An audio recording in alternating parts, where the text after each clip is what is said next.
Okay, so today I wanted to look into a topic. Hold on one second.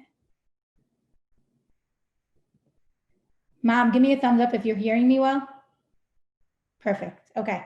So today I wanted to look into a topic that is extremely large that we definitely cannot cover all the historical background of within 25 minutes. And unfortunately cannot look at all the historical examples of within 25 minutes because the history is so dense and there's so much packed into it. And so what I'm going to try to do is to look for an overriding theme that somewhat connects us to this day, but also helps us to understand a little bit about what's going on in the world around us now, and maybe just start ourselves on a discussion of what to do about it. Not that any of that is so clear, but at least to begin, so it's more of a beginning of a conversation. And so I'm going to start with a hold on, I just have to move the pictures. I'm going to start with a joke that comes out of Germany in the 1930s. And it talks about two Jews who are sitting on one of the few park benches that Jews are still allowed to sit on in Nazi Germany in the 1930s. And one of them is reading the local Jewish, newspaper, like the Jewish press of the day. And the other one is reading the most anti-Semitic newspaper affiliated with the Nazi party, Der Stürmer. And these two Jewish guys sitting next to each other, and the one reading the Jewish newspaper turns to the one reading the Nazi paper and says, "Why on earth would you be reading that?" And he responds, "When I read a Jewish publication, I hear of our woes and terrible fate. When I read Der Stürmer, when I read a Nazi publication, I read how we control the banks, world media, international government, and how powerful we are. I much prefer the latter." Right? And so I start with this only to show you that we're dealing with something completely illogical, completely divorced from reality, right? This is not something, it has no connection to the reality of Jews. Anti-Semitism is not about how Jews behave, right? It's about a hate that is irrational. It's an irrational passion. At the same time, it also points out one of the big tropes or the big themes that we see within anti-Semitism and throughout, which is this idea of a Jewish control, right? A Jewish conspiracy over the media, over the government, etc., in order to destroy the non-Jews around us. So Jews working together to do this. And so I want to start with the word itself. I'm very big into let's look at what a label means, right? And to not just take words for granted. And so the word anti-Semitism, it was not the word that was consistently used for Jew hatred throughout generations. It's a word that comes out of the end of the 19th century, right? And it's usually attributed to the German anti-Semite Wilhelm Marr. And he used that word because he wanted to say there was something different about his Jew hatred. Till then, it was just Jew hatred. I hate Jews because they killed our God, right, in Christianity. I hate Jews because of their religion. And he says, I'm breaking from that archaic, old-fashioned hatred of the Jews, and my Jew hatred is scientific. It's based on their race and based on where they come from and who they are and their internal. And so a Jew could convert to Christianity and it still doesn't matter. Actually, not only does it not matter, he's more dangerous, right? Because if there's a Jewish conspiracy to destroy the non-Jews, if the Jew fits in, if he looks like me, if he converted, if he's in my church, if he's in the same clubs as I am, he's actually infiltrating, and so he's more dangerous, right? And so he used this word anti-Semitism, Semitic, coming from a study of languages, right? And languages that are tied to the Middle East. And he says, I'm going to, my conception of Jew hatred is going to be more scientific. It's not going to have those religious connotations. And so I'm going to refer to it as anti-Semitism. But again, even though he says he's doing something different, we see that same old theme, Jewish control of society and politics, as well as domination of religious thought, is still in the prime of its development. It is not a pretentious prophecy, but the deepest inner conviction, which I here utter, your generation will not pass before there will be absolutely no public office, even the highest ones, which the Jews will not have usurped. Right? And so again, Jews trying to take control, right? There's a Jewish conspiracy to get control over us. So that's just looking at the modern definition of anti-Semitism. Helen Fine, a CUNY scholar, mentions a persistent hostile belief towards Jews, something that has persisted throughout the generations, that has manifested itself in attitudes and ideas, and which has led to Jews being distanced or destroyed for them being Jews. And Dietz Bering, who's a German scholar, adds the following criteria for it to be anti-Semitic. Jews are viewed as a collective, not an individual. It's not this Jewish guy is bad because he did this and this. It's Jews are bad because Jews do this and this, right? And so, and even if an individual Jew, I can like an individual Jew and say, oh, wow, this guy is nice despite him being the Jew, right? Because Jews as a collective, as a whole, are bad. Jews are essentially alien in surrounding societies. It doesn't matter how long Jews have been part of Germany. It doesn't matter how long Jews have been part of America, right? Jews are still different and distinct. And again, this theme that we see throughout, Jews are secretly conspiring to bring disaster to their host societies, right? Jews are secretly trying to destroy the societies within which we live, and doing so as an international plot, right? That Jews, even though we are small in number, right, we have the ability to compel the people who are more powerful than us to do our bidding, and that bidding is usually to our advantage and against them. Right? And so we have this kind of alliance of Jews internationally where we can get people to do things that are against their will, against their own good, but that helps us, right? And so we can go back and trace some of the earlier examples of this and really the foundation of Christian anti-Semitism, which will come down to Western anti-Semitism within the Gospels, right? And so if you look in the Gospels, this concept of the Jews giving in Jesus, forcing the Romans to murder Jesus, right? It's kind of the Jews forced the Roman governor Pilate to really to crucify Jesus. They manipulate the situation. They do so for some money. They do so for some power over the Beit HaMikdash, which they are afraid Jesus would kind of destroy for them. That is the way the story is told in the Gospels. And so the question is, why is the story told that way? Why is there such an anti-Semitic twist there? And why is it come out as this Jewish conspiracy, right? Manipulating or duping the Romans into doing their bidding. And a lot of that actually has a connection to what we commemorate today, right? So the Gospels were not written during the lifetime of Jesus. They were written starting around the time of the destruction of the Beit HaMikdash, starting around this time of 70 CE.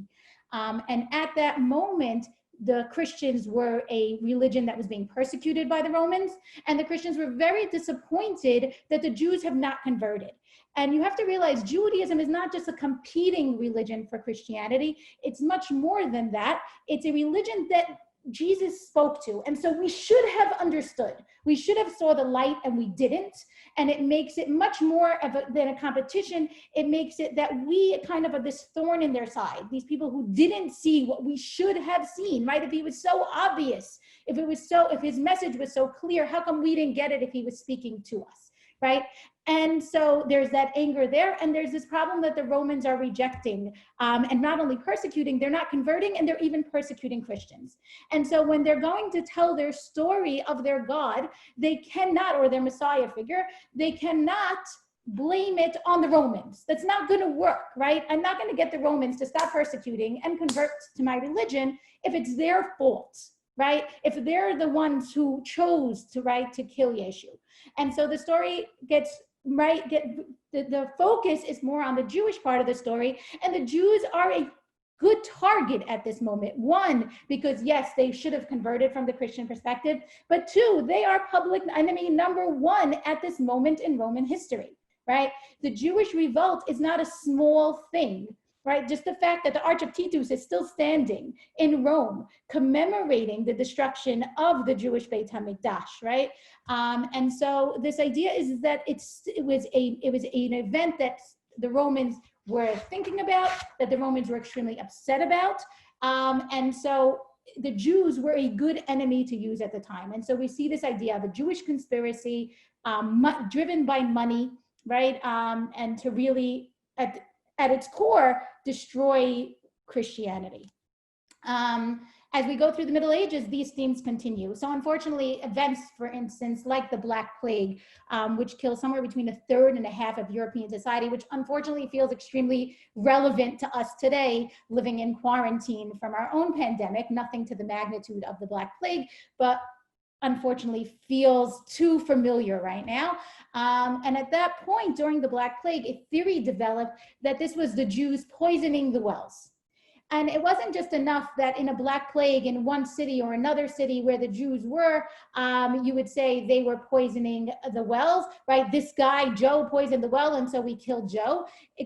That's not exactly how it happened. How it happened would be that they would actually force confessions out of Jews. And in these forced confessions, it wasn't just Agimant, whose forced confession we have, right? It wasn't just Agimant who poisoned the wells and destroyed the people of his town. It was that Agimant went on a business trip. On this business trip, he is approached by a powerful rabbi, right? And the powerful rabbi hears and tells him, we have been informed that you are going to Venice to buy silk and other wares. Here I'm giving you a little package of a half a span in size, which contains some prepared poison and venom in a thin sewed leather bag. Distributed among the wells, cisterns, and springs about Venice and other places to which you go in order to poison the people who use the water, right? And so the idea here, this is a forced confession. Even the confession itself admits that he was subjected to torture. He didn't say anything, so we subjected him to torture again. He didn't say anything, and then we get him to say such and such and this, but this is acceptable practice in the Middle Ages, right? And he, subjected to torture, is forced to admit that there was a rabbi involved who tells him to go from place to place. And what is the goal of implicating this rabbi and not letting it just be this Agimant who does it? And the goal is again, this is a Jewish conspiracy coming from the Jewish leadership, right, to destroy us, right? It's not just this one bad actor, but rather a plot against us. And unfortunately, this confession doesn't just affect the rabbi and Agimant, it's actually published and spread throughout Europe, specifically from Switzerland to Germany. And as a result, thousands and thousands of Jews are killed as a result of confessions such as these. Another kind of more well-known or famous example, the blood libel, the idea that Jews are killing Christian children and using their blood either for matzah or for medicinal purposes, depending on the story that you read, which unfortunately is still alive and well in the Muslim world, borrowed from the Christian world and still alive and well, and you can kind of see it in some Muslim publications today. But the first written example of a blood libel coming out of England in the 1100s, right? The story that we have that is written by a monk, Thomas Mammoth, tells the following at the end. He talks about the gruesome murder of this child, William, right? A murder that very much copies the crucifixion of Jesus, right? And he speaks about this gruesome murder. And at the end of it, the document, he says the following: where therefore the chief men and rabbis of the Jews who dwell in Spain assembled together at Narbonne. This is at the time when Spain is still at the center of Jewish life, where the royal seed resolves. They cast lots for all the countries which the Jews inhabit. And whatever country the lot falls upon, its metropolis, its city has to carry out the same method with the other towns and cities, and the place whose lot is drawn has to fulfill the duty imposed by authority. Right? And so the idea is that every year the chief rabbis get together and they have a raffle to pick the city that is going to perform the blood libel, that is going to have a Christian child and murder him, right? And in this year, it was Norwich that was chosen, and so poor William is killed because by the raffle, his city was chosen. So again, a Jewish plot, not just a boy is dead in England and we need to find out who did it and we blame the Jews of that city, but we go beyond blaming the Jews of that city and we tie it to the entire Jewish leadership who by raffle chose that city and ordered the Jews to do so. And this gets codified more famously in the Protocols of Elders of Zion, which is a Russian forgery from the end of the 1800s, early 1900s, where we're claiming a Jewish plot to take over the world, right? Where it's said to be a document written by the Jews where they are speaking about getting control of the media, getting control of the government, getting control of all aspects of society to finally get control of the world. The person who publishes this had various claims about where he got it. One claim was that it was taken from a secret Zionist headquarters in France that didn't exist. In another version of the document, he says it came from the first Zionist Congress in 1897. It was really a Russian forgery written in France in the end of the 1800s, but still a powerful document today, publicized in the United States by Henry Ford, and continues to be publicized throughout the Muslim world till today. I'm going to not go to the Holocaust because it is so big and we speak about anti-Semitism so much there, and I want to be able to get to the modern times, but I want to pick up on Holocaust denial because it fits this theme so strongly. When somebody denies the Holocaust, what are they actually saying? They're actually saying that Jews were able to plant this massive amount of evidence that's not real because the Holocaust didn't happen. And so they were able to plant this massive amount of evidence, and they got all the German prisoners of war to admit to the crimes, right? So when you look at the Nuremberg trials or you look at trials of Nazis since that time, right, we don't see them saying this didn't happen. We do see claims, right? We see I was following orders, right? It wasn't my choice. I had to. But we don't see, no, there was never no such thing as this. This didn't occur. And so the Jews were so powerful that they got all these Germans to admit that there were crimes, and they forced Germany to take on the moral responsibility and the financial burden for this, right? The Germans are still paying reparations, right? And so the Jews were able to manipulate the Germans to say, yes, we did this, right?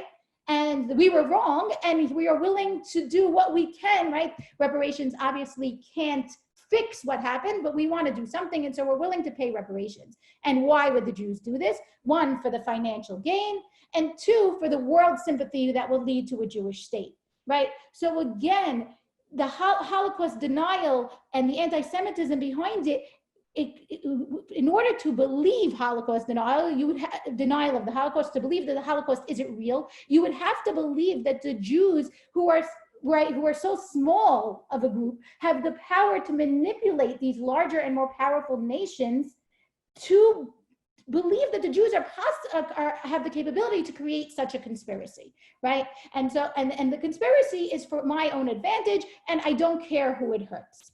What I really want to look at today is the more modern examples that we're dealing with right now in the United States, right? And so if we look at some of the things that are happening on the extreme right, we had, right, so things like the white, in terms of white power movements, etc., where most of the more violent hate crimes in the United States originate from, right? We have, for instance, the Unite the Right rally in August 2017 in Charlottesville. And what was interesting about the Unite the Right rally, and really starts kind of a new era in white supremacy, is that they did not look like your typical neo-Nazi skinheads.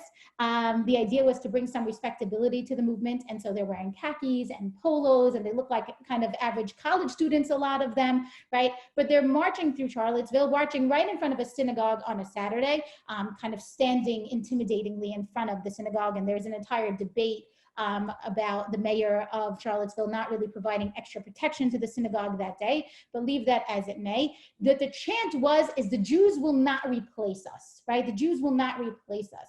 And so what are they trying to say in this chant? What they're doing is they're blaming the Jews for bringing in immigrants, bringing in kind of freedoms that allow different cultures to flow in the United States, and to replacing the white majority and the white culture of the United States, right? So it's the Jews who are at fault for all immigration to the United States. It's the Jews who are at fault for all, for kind of de-whiteifying America. Another major belief of these movements is something called Zog. They keep repeating this idea of Zog, the Zionist occupied government, right? And so that the government of the United States, from their mind, there is an entire conspiracy. It's an entire conspiracy. It's not a real government elected by the people. Rather, it's a Jewish conspiracy, and they are constantly kind of infiltrating Zionists in there for the gain of the Jews and for the gain of the state of Israel, and ultimately for control by world Jewry. social media has tremendously transformed the extreme right in America.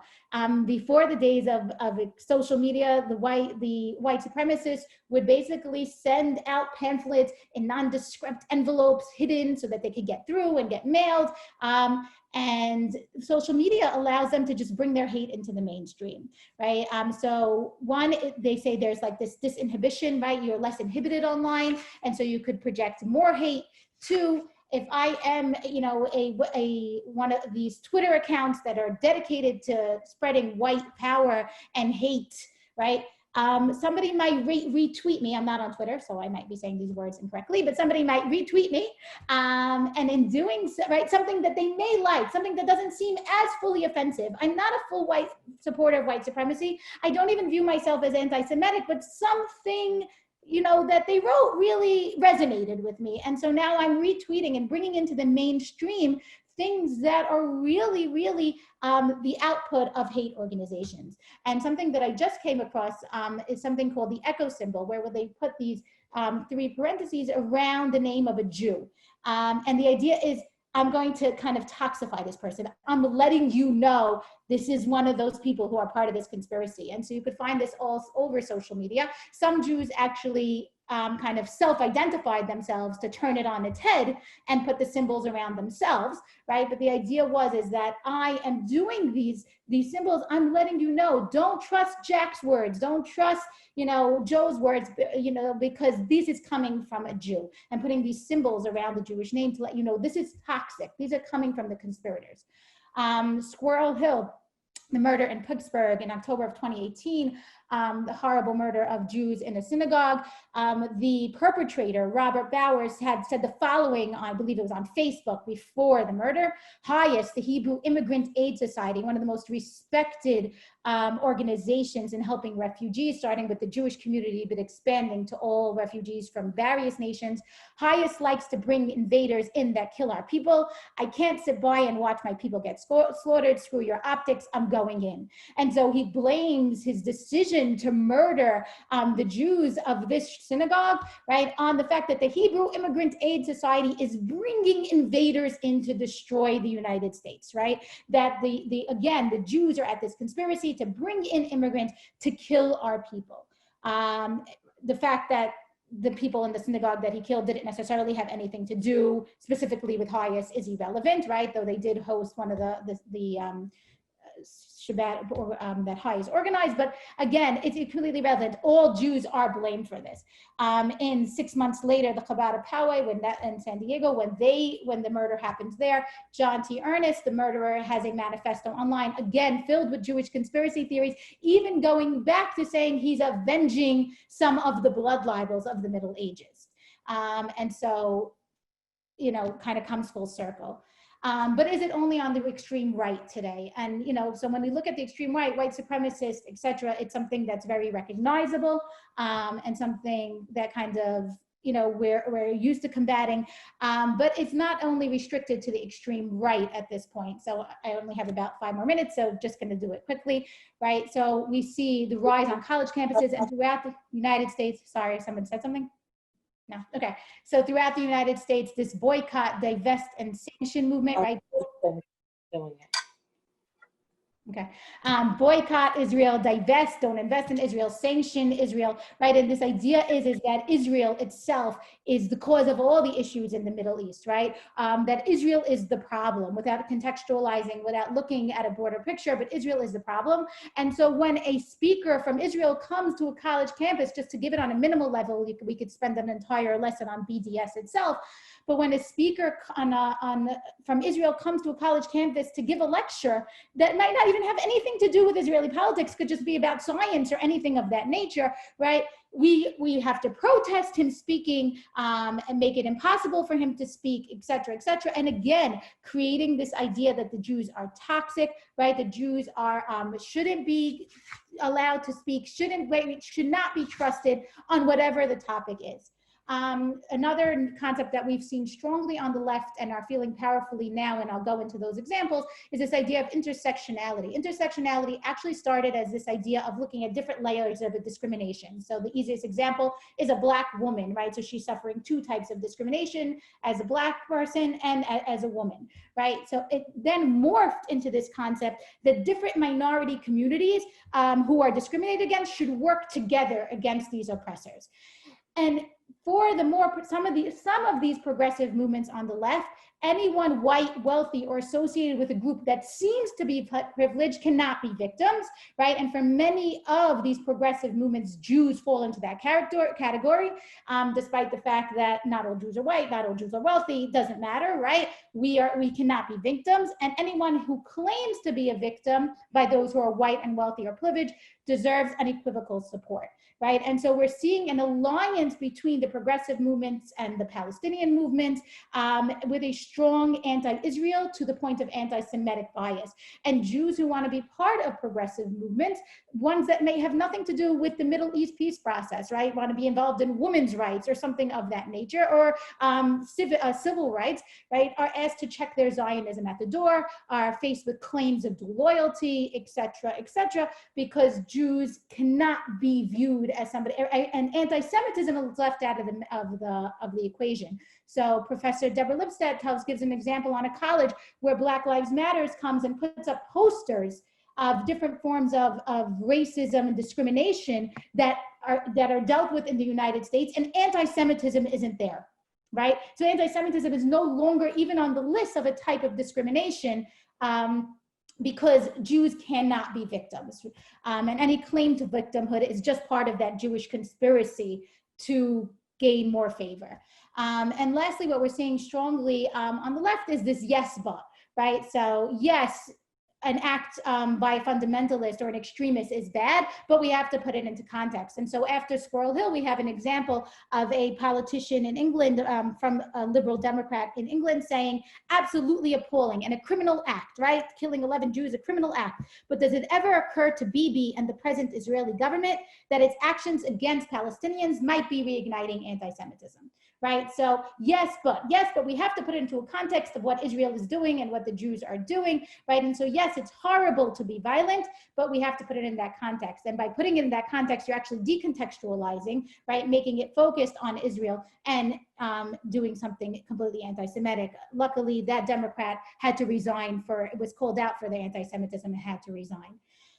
So looking at a progressive movement that is having tremendous attention today, the Movement for Black Lives. Movement for Black Lives is the umbrella organization that includes Black Lives Matter. And of course, we have tremendous sympathy for this cause, right? The murder of George Floyd made no sense. Jews, with our shared history of persecution and our, the ethics and morals that we get from our religion, should be horrified by any act of discrimination against anybody, right? But when it comes to advocating for civil rights, we have to look at what organizations we can work with. And so the 2016 platform for the Movement for Black Lives, the umbrella organization that includes Black Lives Matter, specifically point out Israel as an apartheid state, with over 50 laws on their books that sanction discrimination. Palestinian homes and lands are bulldozed to make way for illegal Israeli settlements. Israeli soldiers regularly arrest and detain Palestinians as young as 4 years old without due process. Every day, Palestinians are forced to walk through military checkpoints along the US-funded apartheid wall, right? So again, accusing Israel of apartheid, looking at things out of context and singling out Israel, right? And so when the Jews want to fight for civil rights and want to join these movements, it should not be that we have to check our Zionism at the door, and we should be accepted as full partners with all our ideals, right? And so looking for opportunities to do so.